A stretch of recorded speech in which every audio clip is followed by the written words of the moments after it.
Hello बच्चों की हालचाल। सबसे पहले तो आप सबका स्वागत हो आप सबके अपने टीचर में।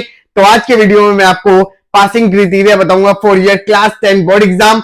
आइदर आप 23-24 बैच के हो या फिर आप 24-25 बैच के हो, तो आप दोनों को बता रहा हूं कि आपका पासिंग क्राइटेरिया बिल्कुल सेम है। जो लास्ट ईयर स्टूडेंट्स है उनका पासिंग क्राइटेरिया भी सेम है और उसी क्राइटेरिया को फॉलो करेंगे 2025 बोर्ड एग्जाम में भी। तो यहां पर मैं आपको बता देता हूं कि क्या होने वाला है आपका पासिंग क्राइटेरिया, क्योंकि लॉट ऑफ स्टूडेंट्स को डाउट होता है कि क्या सर हमें इंटरनल असेसमेंट में अलग से पास होना होता है और जो हमारा मेन एग्जाम होता है, जो हमारा 80 मार्क्स का पेपर होता है, क्या उसमें हमें अलग से पास होना होता है। तो यहाँ पर मैं आपकी पूरी डाउट को यहाँ पर आपको क्लियर करके जाऊंगा।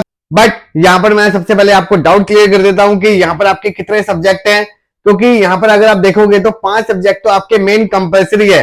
लाइक आपका साइंस हो गया, मैथ्स हो गया, सोशल साइंस हो गया, एक आपकी लैंग्वेज 1 हो गई, एक लैंग्वेज 2 होगी। बट कई बच्चों के पास 6 सब्जेक्ट होते हैं या फिर कई बच्चों के पास 7 सब्जेक्ट होते हैं। लाइक वो या फिर एक स्किल सब्जेक्ट ले लेता है या फिर एक लैंग्वेज 3 ले लेता है।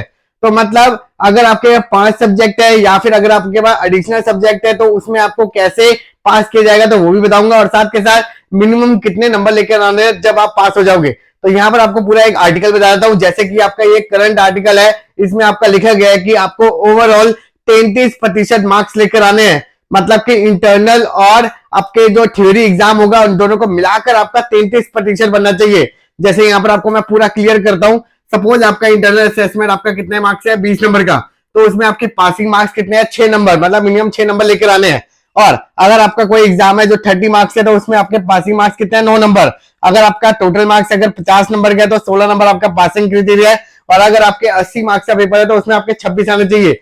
बट टोटल ओवरऑल आप कैसे पास होगे, तो यहां पर आपको बता देता हूं कि सपोज मान लो आपका मैथ्स का एग्जाम है और उसका आपका रिजल्ट आया और आप थ्योरी में अगर लेकर आते हो, सपोज आप नंबर लेकर आए 13 नंबर और अगर आपको असेसमेंट में मिल जाते हैं 20 नंबर, तो दोनों को मिलाकर आपका कितना बन गया, 33 बन गया। तो दैट मीन आप पास माने जाओगे बेशक आपके थ्योरी में 13 नंबर आए। सपोज मान लो आप थ्योरी में अगर लेकर आते हो 20 नंबर और अगर आपके 20 में से प्रैक्टिकल में अगर आपको 13 नंबर मिलते हैं, तब भी आपके टोटल कितने बन गए, 33 बन गए। तो दैट मीन आप तब भी पास माने जाओगे। तो जरूरी नहीं है कि आप 80 में से थ्योरी में आपके 26 नंबर आ रहे देन आप पास होगे। अगर आपके 20 नंबर आए थे और अगर आपके असेसमेंट को मिलाकर उसके मिनिमम से मिनिमम अगर 33% बन रहे हैं तो देन आप पास माने जाओगे। और अगर बच्चा बोलेगा कि सर अगर मेरे 33 नहीं बन रहे तो देन क्या मैं फेल हो जाऊंगा, क्या मेरे को दोबारा 10 करनी पड़ेगी? नहीं। यहां पर आपको बता देता हूं कि सीबीएसई ने ये चीज बताई है कि अगर आप एक एग्जाम में अगर फेल हो रहे तो देन आपकी कंपार्टमेंट आएगी।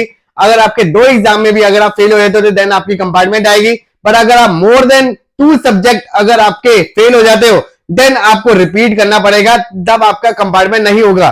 तो मतलब मोर देन 2 सब्जेक्ट के बाद आपको फेल किया जाएगा, बट 2 सब्जेक्ट के लिए आपके लिए रिलैक्सेशन है। दैट मींस अगर आप 2 सब्जेक्ट में रह जाते हो तो देन आपको कंपार्टमेंट से आप उसको पास कर सकते हो। तो इसलिए यहां पर आपको रिलैक्सेशन दे रखी है। तो यहां पर आपको ये भी बता दिया है कि जो टोटल ओवर परसेंटेज है वो आपकी 33% होनी चाहिए हर एक सब्जेक्ट में, तभी आप पास माने जाओगे। और अगर सपोज आप एक सब्जेक्ट में रह गए और अगर आपने ऑप्शनल ले रखा है तो देन आप उस ऑप्शनल वाले सब्जेक्ट को यूज करते हुए अपने 5 सब्जेक्ट का आप पास माने जाओगे। तो ये भी आप याद रखिए, क्योंकि आपके ऑप्शनल सब्जेक्ट की एडवांटेज होती है।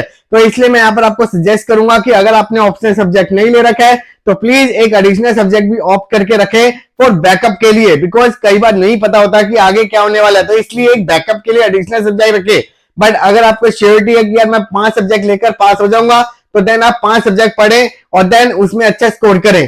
तो ये एक आपका पासिंग क्राइटेरिया था जो मैंने अभी आपके साथ डिस्कस किया। आई होप आपकी अब कंफ्यूजन दूर होगी। तो इस वीडियो को प्लीज अपने दोस्तों से शेयर करें जिससे हर एक बच्चे को ये इन्फॉर्मेशन मिल सके। तो मिलते हैं आपको नेक्स्ट वीडियो में, तब तक के लिए अपना ख्याल रखें। Bye bye, take care.